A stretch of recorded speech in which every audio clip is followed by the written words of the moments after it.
Tonight on Postcards from the Road, we'll travel to Monticello, the pecan capital of the state. It's also home to the historic Monticello Opera House and the regionally famous Liars Club. Down the road a piece, we'll meet some of the boys of summer in the autumn of their lives and the photographer responsible for the fall of one of college football's most famous coaches. All this and more coming up on Postcards from the Road.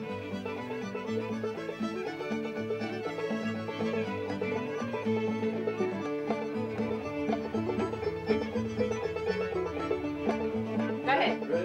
Hello, I'm Mike Anderson. You win, Trish. Oh, you knew that part. Well. Okay. All right, you want to try it again? Yeah. Okay. Hello, and welcome to Postcards from the Road. I'm Mike Anderson. Tonight's program comes to you from the fine city of Monticello, Florida, of which I happen to be the mayor. We're pretty proud of our town, and you'll see why in the next hour. So kick back, relax, and enjoy the show.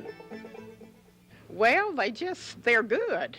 I just enjoy doing different things. I like to put them in apple carrot salad. You use them in candies, and a lot of people salt and butter and toast them, and they're very tasty that way. They do make good pies. They're nuts, and there's more of them in Jefferson County than anywhere else in the state. In fact, Monticello is considered the pecan capital of Florida. In a normal year, Jefferson County will produce almost 1 million pounds of pecans. But the last couple of years have been tough for the pecan business, and brokers like Tommy Martin have felt the crunch. I have bought as much as 3 million pounds in a year, and I have bought as little as 100,000. But I imagine this year it will be about 150,000. I don't think there's a volume of nuts here. What's here, a lot of them we won't buy because they're just worthless. People want what they call a mammoth pecan half when they are shelled. They came out with a desirable, maybe 30, 40 years ago, and they thought it was going to be extremely good, and occasionally you do find extremely good ones. But generally speaking, they don't come up to the quality they should be. An unseasonably dry September has taken its toll on a lot of the crops, but with over 1,000 different varieties out there, not all of the nuts are bad. I'm all right. 75 cents a pound.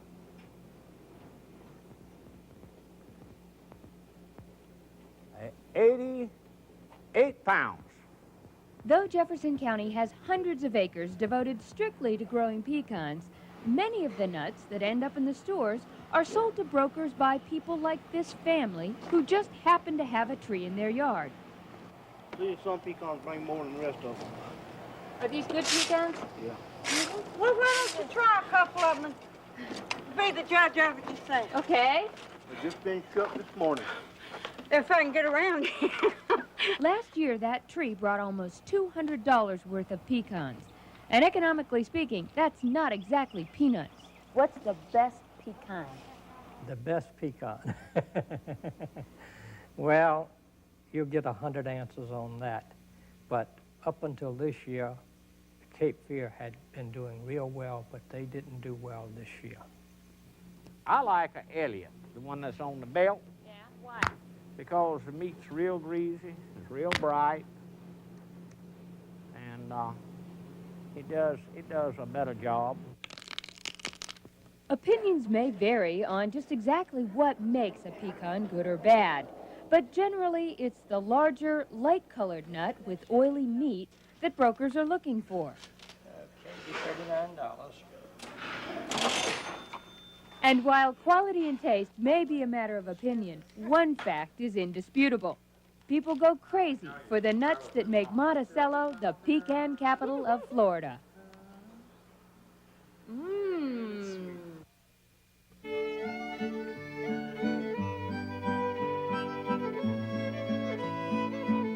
Among Monticello's many historic old houses, and certainly one of the most picturesque, is the Bailey Epps house on the corner of Jefferson and Madison. The original house was owned by Grace Ware Bailey, the third wife and widow of General William Bailey. In 1906, the Randolph Epps family of the Cedars Plantation bought it to use as their townhouse. 1921, the D.H. Gilbert family bought the property, and they were here for 50 years. My wife Faye and I bought it in 1972, and we have been the custodians for 20 years. We call it House Inn Hall.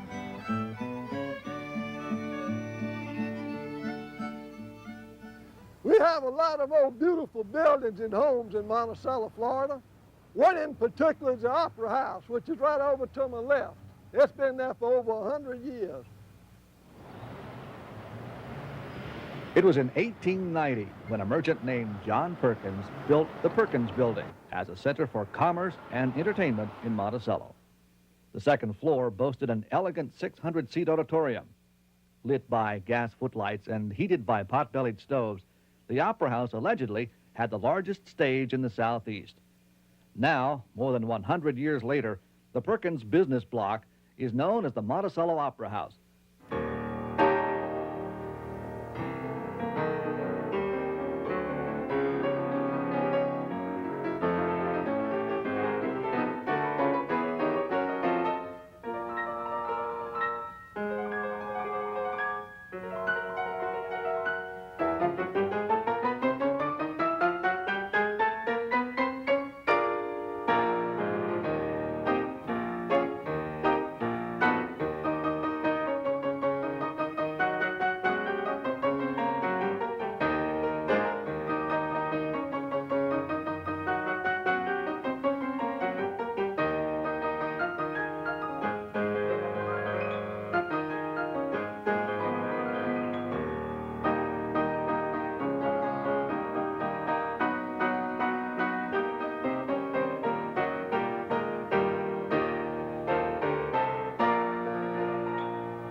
I play in lots of restored old movie theaters all over the country and restored old opera houses.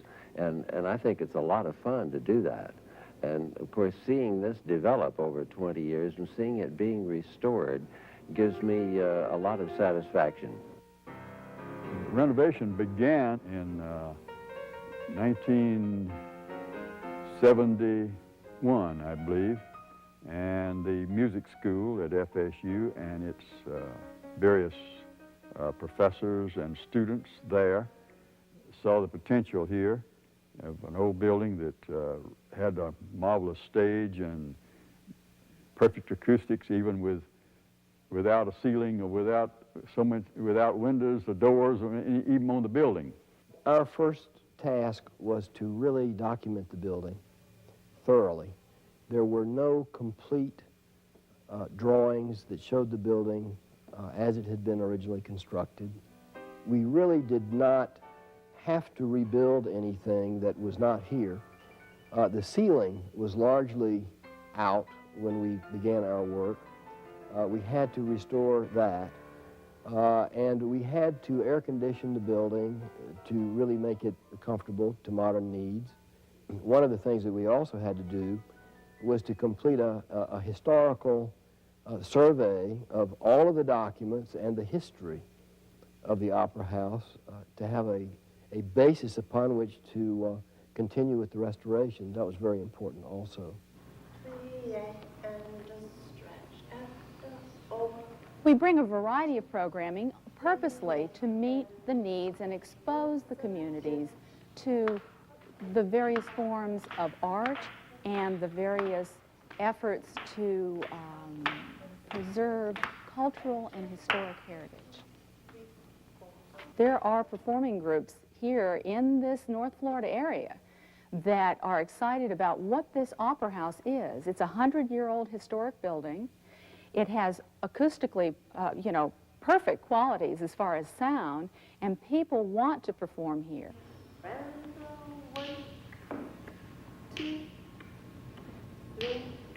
There's been a rich history here of having very fine local productions put on stage, and they've also brought in people from other places, but they've used a lot of their local talent, and so we're delighted to be asked in as a local group to perform here.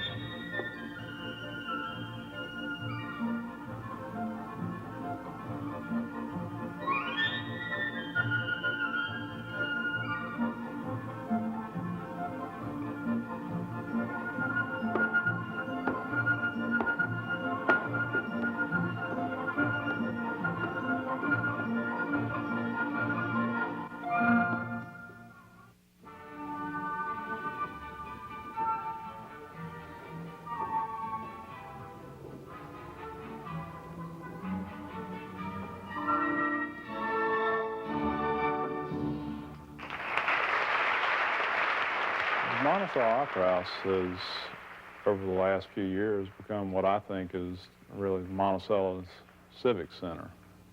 But the renovation goes on even today. In fact, we have a matching grant that, from the state for $25,000 to help renovate the balcony here. There's also some work to create handicap ramps so that a handicapped person can view the performance without just the problems that they have presently with all the stairs and changes in level. Kids in sixth grade, we're privileged this morning to have with us the Cleveland Duo. This program is made possible through the Monticello Opera House and the Arts and Education program. We appreciate your undivided attention. Thank you very much.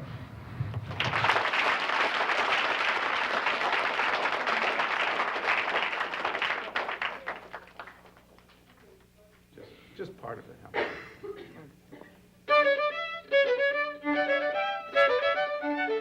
Monticello Opera House has had an Artist in the Schools program since 1986.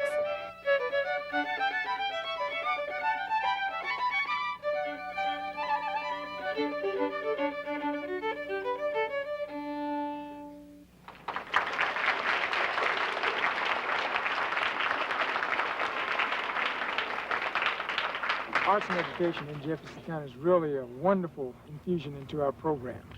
It provides cultural experiences for our students that they otherwise would not get.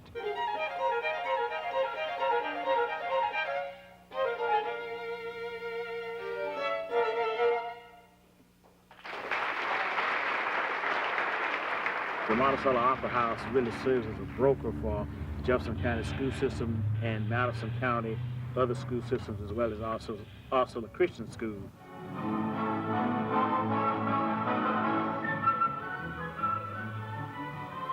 The mission of the Monticello Opera House is to serve as a rural center for the arts.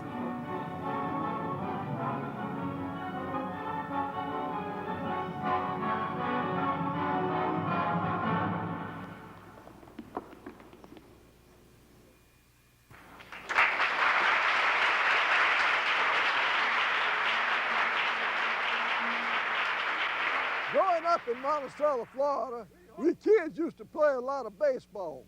But as we grew older, baseball became more of a spectator sport. For some guys from Tallahassee, though, it's still a game to be played. It's called the World Series of Roy Hobbs Baseball, and it involves teams from all over the United States and Canada and the Caribbean and the Dominican Republic, Central America. So there'll be about 24 teams who are the best teams in their areas from all over the country.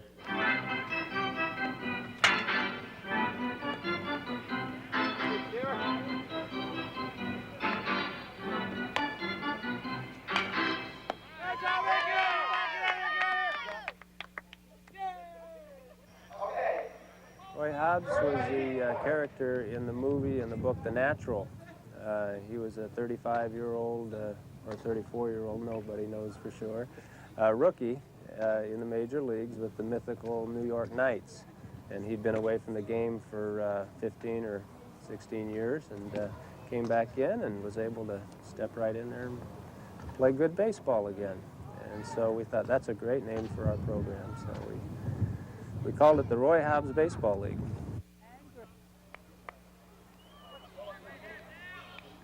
The Roy Hobbs season starts in April with tournaments all around the country. There happen to be 4 tournaments that are played in Florida. And so a lot of the teams that are playing in those tournaments have a league, and they get to play every Sunday afternoon. We can only play when we can go to a tournament.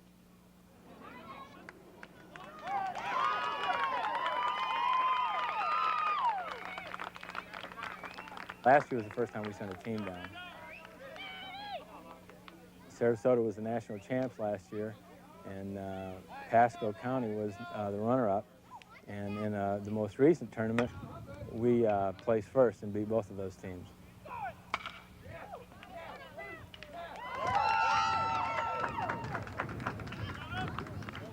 Go, David. Come on, David Voss. I think we have something like 26 states, and well, as far as foreign countries, there are Virgin Islands and Puerto Rico, not really foreign countries, but they're represented here. And of course, we have for the first time in over 30 teams from Italy. We have 52 teams this year. We set some brackets at 32 over 30 teams, and we've got 20 over 40 teams for a total of 52. And that's a good size increase over last year, some 18 teams more than last year, and we look for a similar increase next year. We had a few guys here that made it to the majors, and they've been out of it for years, been playing softball. So the opportunity to play baseball again is like a dream come true. How many pitches can a guy our age throw? I wouldn't go more than 80. 80? Especially if you want to use them again. Yeah. Okay. We got 35 in 2.5 minutes.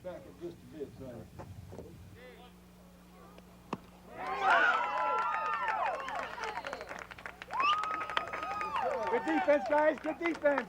This is the greatest fun in the world for guys over 40, and that we'd like more people to come out and get involved. We'd like to have a league in Tallahassee.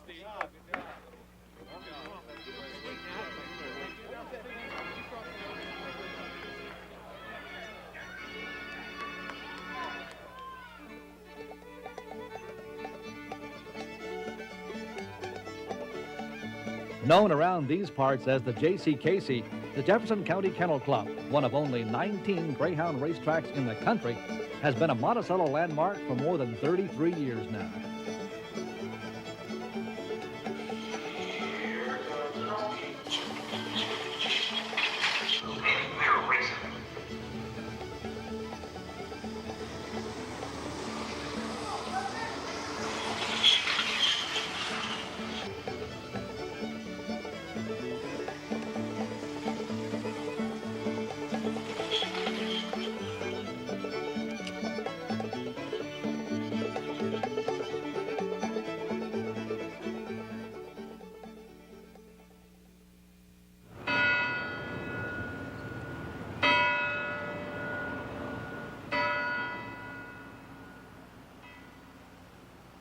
Every small town has a favorite spot where people get together to eat, drink coffee, or just visit.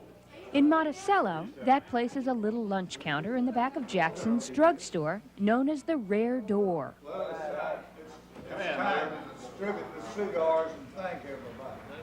According to local folklore, the place got its name about 30 years ago, when a sign painter misunderstood the thick southern drawl of the owner, who wanted a sign to identify the rear door of the drugstore. Today, the Rare Door is a favorite restaurant and the place where the Liars Club meets every morning to comment on social issues. I'm trying to figure out if this municipality can survive 4 more years than you. Just be lucky. And to swap What I stories. can't figure out is that I counted all of the votes, the total of the votes. And in his race, there were more. Now, how did it get to be the More national votes than vote? registered voters? I pay that graveyard votes every year, doesn't it? On the morning we visited, the newly re-elected mayor, Ike Anderson, dropped by to thank his supporters. I'm Trish Higgins from 1011. Good to meet you. I understand you're the mayor, That's right. re-elected mayor, That's right. and you ride this bicycle around town. Why don't you drive a car? Well, that's what the city furnishes me. A bicycle, huh? What other perks go with the job? A new one this year, though. Oh, yeah? What's a new model or what? Well, it's going to have a speedometer on it and a siren and a basket and all those things, you know. Did you win by a landslide last night? Well, no, not by a landslide, but I was, you know, glad to win. It was a mudslide. Trying to get a straight answer out of these guys is not an easy thing to do, because they are, after all, Liars. according to this group, the membership roster includes all sorts, with one notable exception. They all wear pants. So, you know, men wear pants, so it just comes natural that they tell lies. You don't have any women in the Liars Club? No. Well, it is a liars club, after all. You can see by my cup. I am a member. Who are these guys? Just residents that show up here in the morning, and basically, if you're willing to get your own coffee and express your opinion, you're welcome. For the less vocal locals, it's the food prepared by Martha Benedict and her staff that keeps them coming back. How's the food here? Great. How come? Oh, people care. It's good. Really, what's the best thing to eat here? Everything. Martha makes bread that would make you want to slap your grandmother. That stuff is so good. Every time she bakes bread, I make a pig of myself. She makes a desperate. Good food, good folks, and good conversation has made the Rare Door a landmark in Monticello. And that's no lie. We really don't tell very big lies, but we do tell stories. What's the difference between a lie and a story? I better be careful because my wife might be listening to that one. All right, stand by. Stick around. There's still more postcards from the road coming up. If you enjoy this kind of programming, won't you call in your pledge of support now?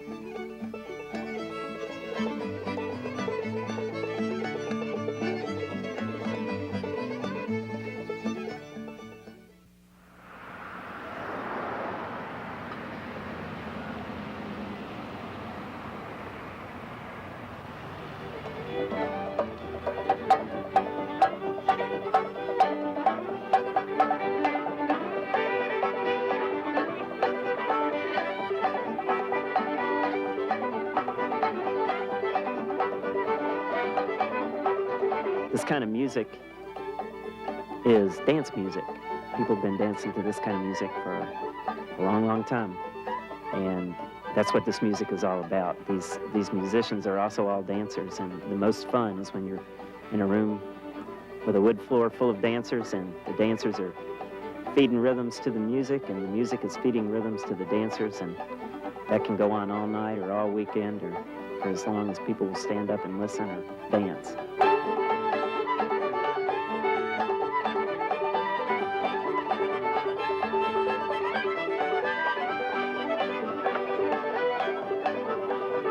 The band all gets in a circle, sort of knees to knees. That way everybody can hear everybody else, feed off of everybody else. There's, I guess the lead instrument, if there is such a thing, would be the fiddle. Sort of the fiddle player normally calls the tune and jumps in and starts playing. And even if you don't know the tune, it doesn't take but a few seconds to figure out enough to jump in and play. And that's the beauty of this music, is that you don't have to sit around and practice a tune. You can just jump in and play a tune.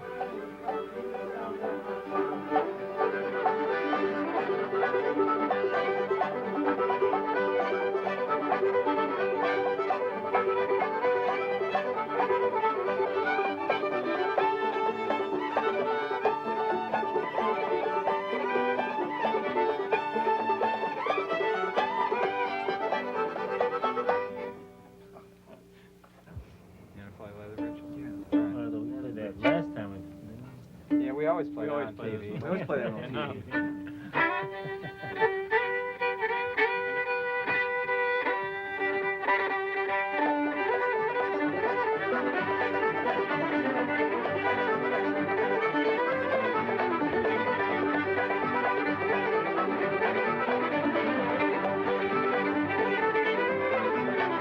There's a history of funny names for string bands. It goes back to the beginning of string bands, I guess. Most of the people that play this music just get together and play as a group, and so a lot of different groups get together. One guy might play in 5 or 6 bands, or just whoever shows up somewhere ends up being the band. And if somebody says, well, what's the name of that band? Somebody will just say something. Sometimes that sticks and sometimes that doesn't. So names end up like Barking Spiders, which is most of the guys that are playing here are Barking Spiders in one case, and they might be Lumber Lickers in another case, and the names go on and on. This kind of music goes great at the end of a work week when everybody gets done with their 9-to-5 jobs and travel to somebody's house or some dance hall and sit around and play music and dance until you don't want to anymore, which is a long time.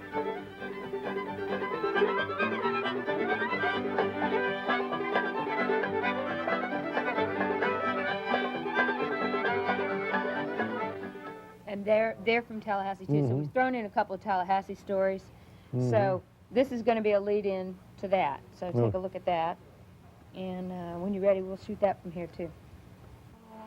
Stand by. Just down the road a piece is a little town called Tallahassee, Florida. They got some pretty interesting folks over there, and one of them is a fellow named Don Doogie. He's a photographer.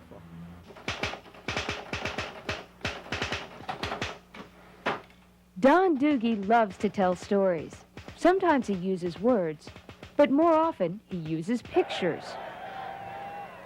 Over the last 25 years, Don has worked as a photojournalist for the UPI wire service.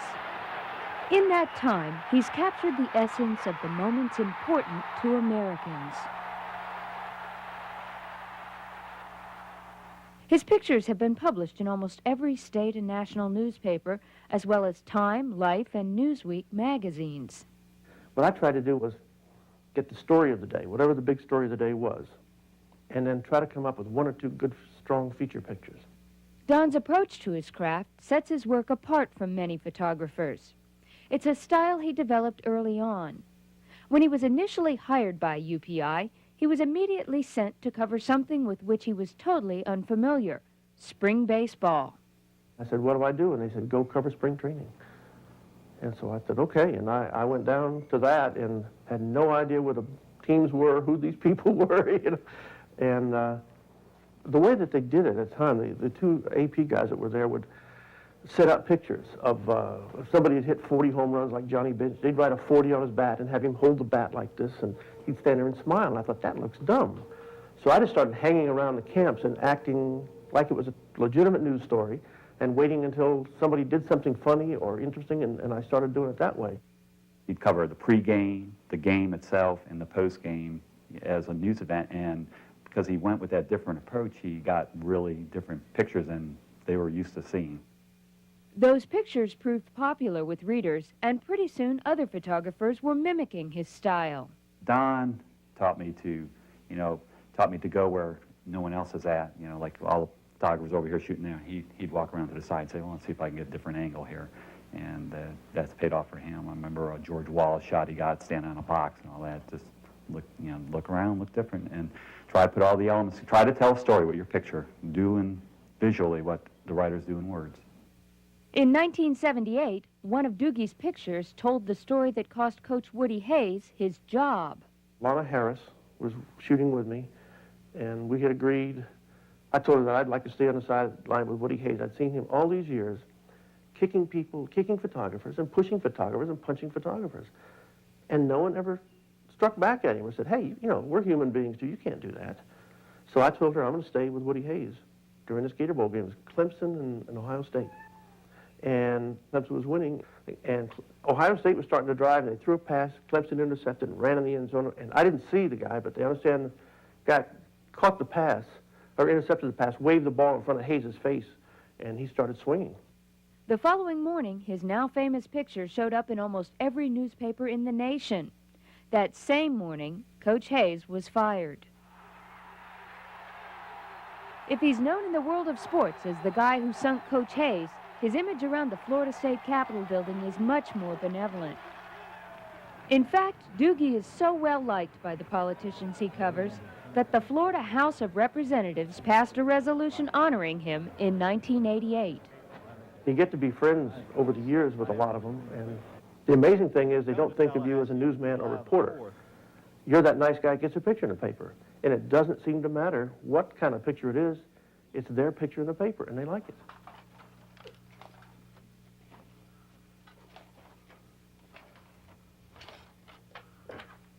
Did you ever take a picture, and as you were taking it, you thought, oh, God, I can't use this? Yeah, a couple of them like that. I did one, I remember, of Elaine Gordon one time with her. She had the stretch pants on when they used to be pop. I guess it was the 60s when they did it, 70s. And she evidently had a problem with them, and she had her fist down in behind, and she had this huge lump at the back of the pants with her arm in there, and I shot the picture and thought, I can't use that. So I took it back to the office and wrote a caption as if I had transmitted it, and then took it back over the next day and left it on her desk, and then stood off in the corner and watched her reaction when she came up, because, you know, they had the TAP and your name on it and UPI and all this stuff. And the look on her face when she picked that thing up, and I saw her start looking around the chamber and come charging over to me. You know, wait, you didn't? And I said, no, I didn't, but I could have. You know, next time you get up and start berating the press on how nasty we are, just remember, I didn't send that picture. Fred Lippman with hair. Everybody points that out. Fred's had hair then. Yes, he did, yeah. Lest you should get the idea that he's somehow soft on legislators, just take a look at Don's most recent project. His unofficial 1992 calendar of the Florida legislature is a sampling of candid shots that rarely made the papers for a reason. There's some funny stuff in there, and some of it's not real flattering. I imagine Elaine Gordon's not going to like the one of her too much. But for the most part, they take it in good humor, and it seems to be getting a good reaction from them and the lobbyists. We'll find out in January when the session starts if I'm still allowed in the chambers or not. It may be a problem. As unlikely as that may sound, the possibility that Don could be out of a job is quite real. In August of 1991, his employer, UPI, filed for Chapter 11 bankruptcy protection. Suddenly, at the age of 59, Don Doogie finds himself in an unusual position. Going to be 60 years old pretty soon, out of a job, signing up for, for unemployment. Characteristically, none of that seems to really worry Don. While he's doing a lot of freelance work, he still has more time to devote to his favorite pastime, writing. It's a hobby he'd like to parlay into a career. The writing thing has always kind of been there. I've always kind of liked, especially like short stories. And I think maybe from writing these three-line captions on pictures, I've learned to condense even tighter and stuff like that. Whatever happens in Don Doogie's life, one thing is certain. He'll look for the humor and turn it into a story. I remember at the end of one session, they always said it's never over till the fat lady sings, and some lobbyist hired this stout opera singer on the final day to stand in the rotunda and sing, you know.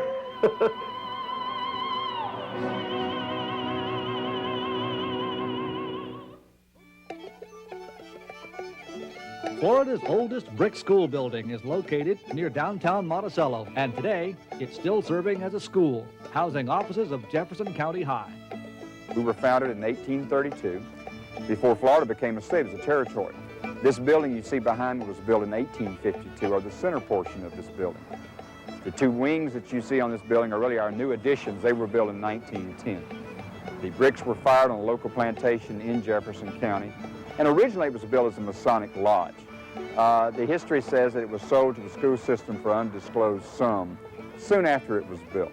So we've continuously occupied this building since 1852.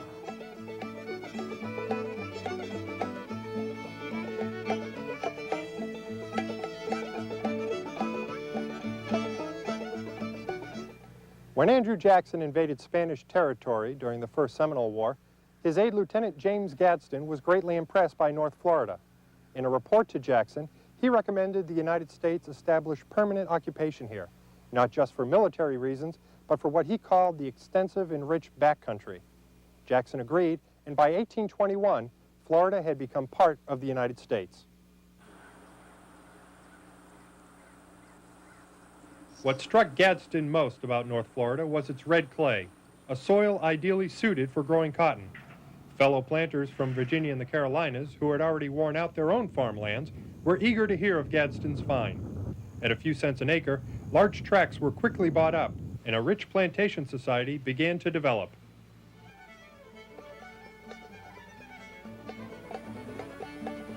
The county was established in 1827 and named in honor of Thomas Jefferson, whose relatives also owned land here. And though the county seat was given the name of Jefferson's homestead Monticello, this area had distinct differences from the rich lifestyle of Virginia's plantation society.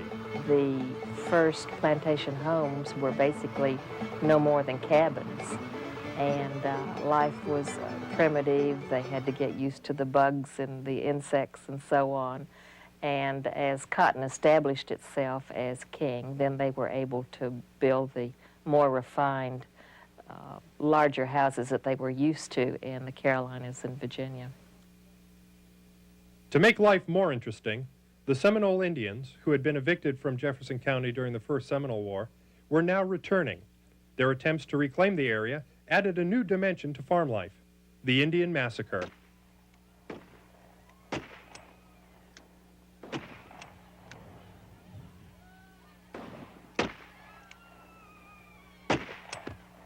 These skirmishes led to the Second Seminole War, a 7-year confrontation that helped to preserve Jefferson County's influential plantation community.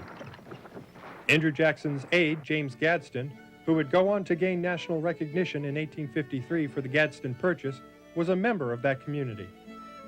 William Wirt had a plantation here called Wirtland. William Wirt was the Attorney General of the United States for James Monroe and John Quincy Adams. Florida White, who was a renowned beauty in Washington, D.C., her husband owned a territory here. And of course, Prince Murat was a property owner here in Jefferson County also. He also was the bane of a lot of the hostesses in this area because of his chewing tobacco. He liked to chew chewing tobacco, and he wasn't very good at hitting the spittoons, and the women were very upset with him, so he got in the habit of carrying his sheepdog with him. He had this large sheepdog, and so instead of trying to spit in the spittoon, he would just spit on the sheepdog and rub it into the hair on the back of the dog.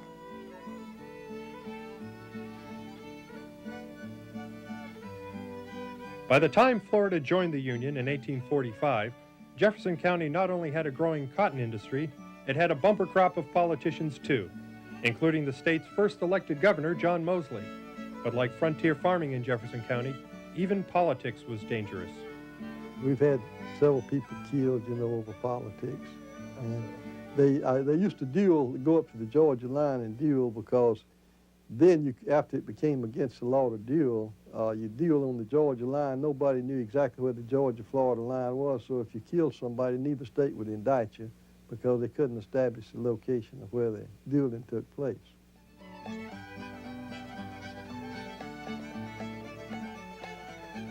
Between these periodic diversions, the cotton crops managed to get picked.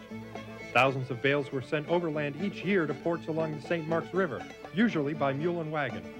But the length of the trip and the fact that Jefferson County had 6 miles of coastline sent some planters looking for an alternate mode of transportation.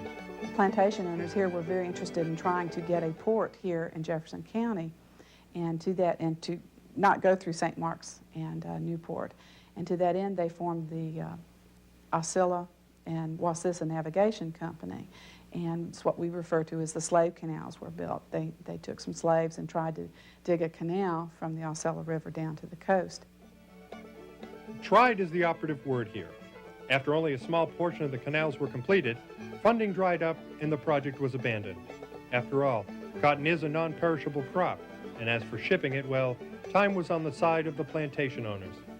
Unfortunately, the Union Army was not. After years of protesting unfair trade practices by the North and threatened with the abolition of slavery, Florida seceded from the Union and Jefferson County entered the Civil War. There never was anything close to military action in this area. The closest it got was Natural Bridge over Tallahassee and Old Lusty beyond Lake City. Jefferson Davis almost made it here. He was about 40 miles in Georgia when the Federal cavalry caught him and captured him and carried him off to trial. The reaction to the Civil War here in Monticello was very typical throughout the South. The wealthy planters and businessmen, of course, invested most of their assets in support of the Confederacy. William Bailey was the owner of the textile manufacturing company, which was called Southern Rights Manufacturing Company. He produced the majority of the material that was used to make the Confederate uniforms, practically at cost, with no profit to him when he could have made a profit, and eventually after the war it bankrupted him.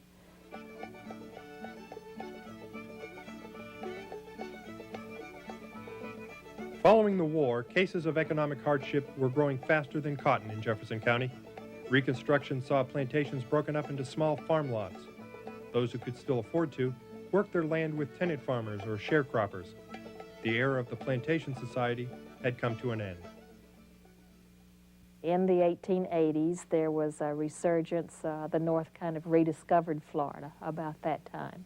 And the Monticello business leaders made every effort to attract their share of this new tourism. At that time period, the trains were coming down to Thomasville. There was a big tourist industry in the Thomasville area.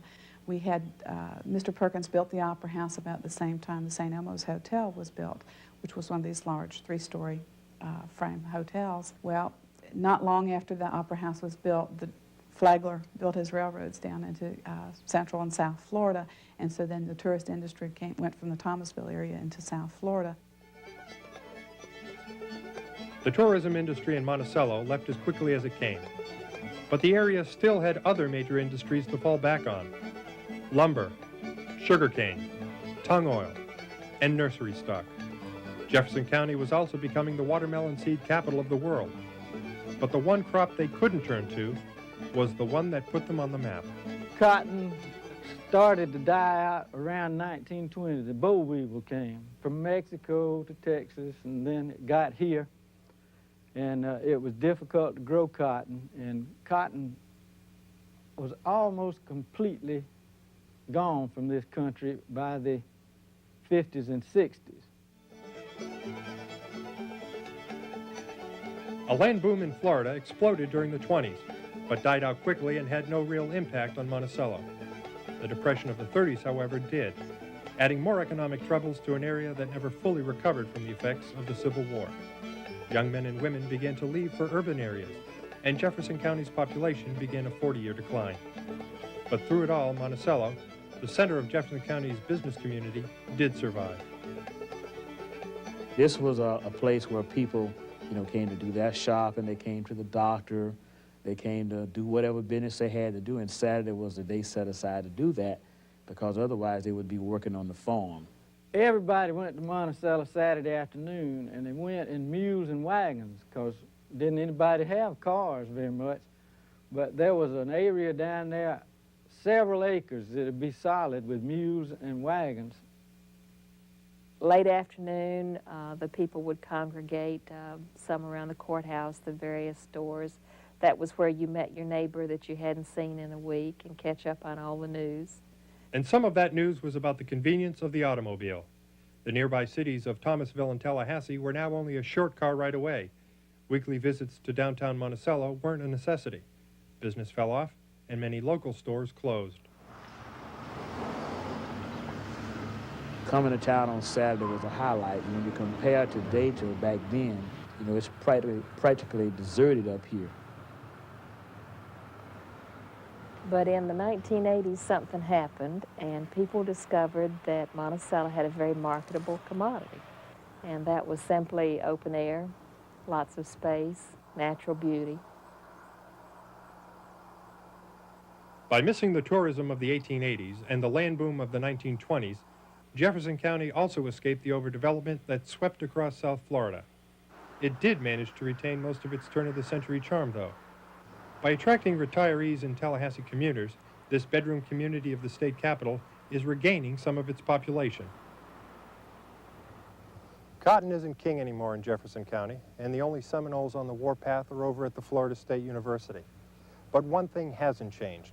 During its roller coaster ride through history, Jefferson County has never lost its sense of community, and that's one thing the residents here can take pride in.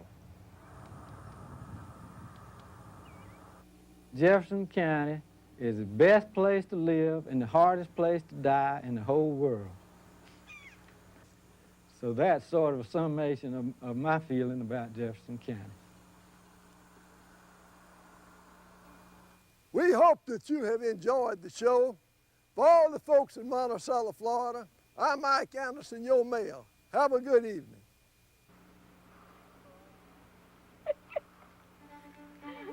Good. That was good. Perfect. That is All right. right.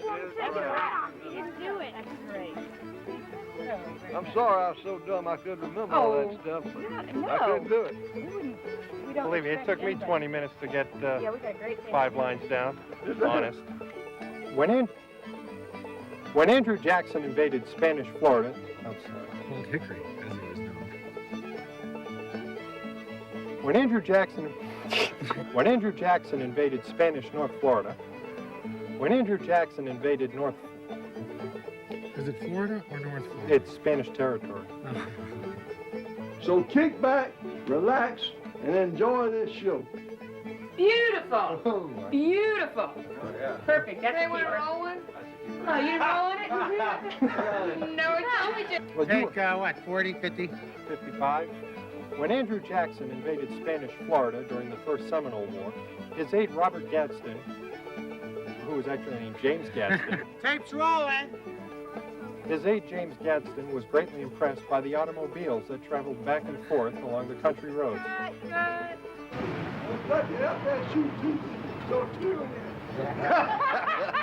So tune in. His aide Lieutenant James Gadsden recommended... Boy, don't try to change How the about if he's... I'm trying to cut out everything in the middle. Well, that's... I had forgotten that part. If you enjoyed this programming, call in and make your pledge. Perfect. Were we rolling on it? We never roll on it. We always get to right to the Lieutenant James Gadsden was greatly impressed by, not just for military reasons, but for what he called the rich and extensive backcountry. Not just for military purposes, but for what he called the extensive and rich background.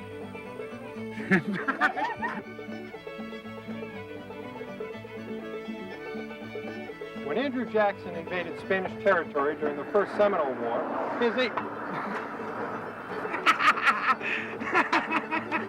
That's not funny. I could have got hurt.